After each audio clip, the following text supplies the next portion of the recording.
Good evening students. हम लोग question देख रहे हैं। फर्स्ट क्वेश्चन दिया है small A equal capital A into T square plus B upon C plus T square.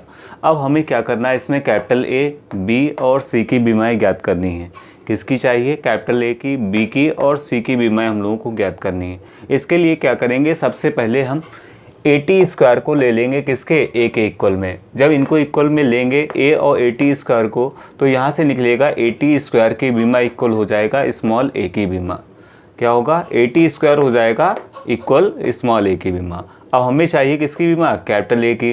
तो कैपिटल ए की बीमा यहाँ से क्या निकलेगी? स्मॉल ए की बीमा अपान स्मॉल टी स्क्वायर की बीमा। स्मॉल ए क्या होता है? एक्सेलरेशन, त्वरण होता है। तो त्वरण की बीमा हम लोगों ने पढ़ी है, कितनी होती है? एल टी की पावर -2।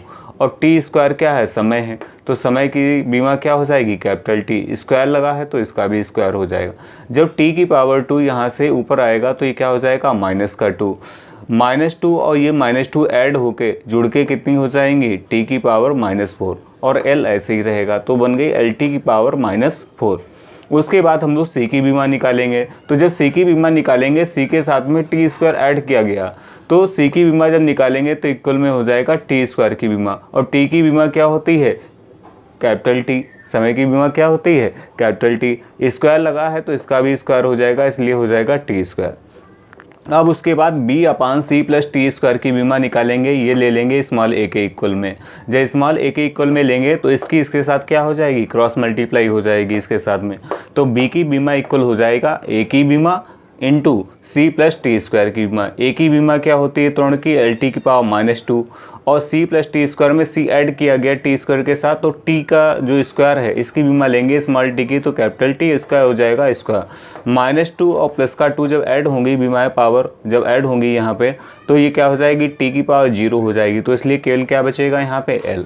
इसी प्रकार से हमारा जो सेकंड क्वेश्चन आता है, इसमें क्या दिया गया? बी इक्वल दिया गया स्मॉल ए प्लस बी इंटू टी। अब इसमें हमें चाहिए किसकी बीमा? ए अपान बी की बीमा ज्ञात करनी है। तो यहाँ पे क्या हो जाएगा? ए की बीमा इक्वल हो जाएगा बी टी की बीमा। जब ए अपान बी की बीमा निकालेंगे तो ए अपान बी की बीमा हो जाएगा इक्वल में टी की बीमा के। और स्मॉल टी की बीमा क्या होती है? Capital T. तो इस तरीके से यहाँ पे ए अपान बी की बीमा निकल के आ जाएगी, क्या हो जाएगी? Capital T. तो इस तरीके से ये जो क्वेश्चन होते हैं जिसमें हमें ए और बी की बीमाएँ ज्ञात करनी होती हैं या सी की बीमा ज्ञात करनी होती है, तो ऐसे क्वेश्चनों को इसी तरीके से सॉल्व किया जाता है। आप लोगों को समझ में आया होगा क्वेश्चन कैसे सॉल्व करते हैं। फिर से देख लें। बी इक्वल दिया है ए प्लस बी टी, तो हम क्या करेंगे? ए की बीमा निकालनी है, तो ए के साथ में क्या है? बी प्लस टी है, तो ये इक्वल में चला जाएगा, ए की बीमा इक्वल हो जाएगा बी टी की बीमा। अब हमें निकालनी है किसकी? ए अपान स्मॉल बी की बीमा। तो ए अपान बी की बीमा इक्वल हो जाएगी स्मॉल टी की बीमा, और स्मॉल टी समय होता है, इसकी बीमा क्या होती है? Capital T. तो इस तरीके से इसकी बीमा निकल के आ जाएगी कैपिटल टी। तो 2 क्वेश्चन हम लोगों ने सॉल्व किए जो होमवर्क आपको दिया गया था। ये दोनों क्वेश्चन आपको होमवर्क में दिए गए थे, तो हम लोगों ने आज दोनों क्वेश्चन सॉल्व कर लिए। इसी टाइप से हम लोग कल से लाइव क्लास में मौजूद होंगे। शाम को 7 बजे आप लोग भी ऐड हो जाइएगा ग्रुप में, ठीक है। और इस तरीके से हम लोग यहाँ पे ऑनलाइन क्लास में कुछ क्वेश्चन सॉल्व करेंगे रेगुलर। Thank you.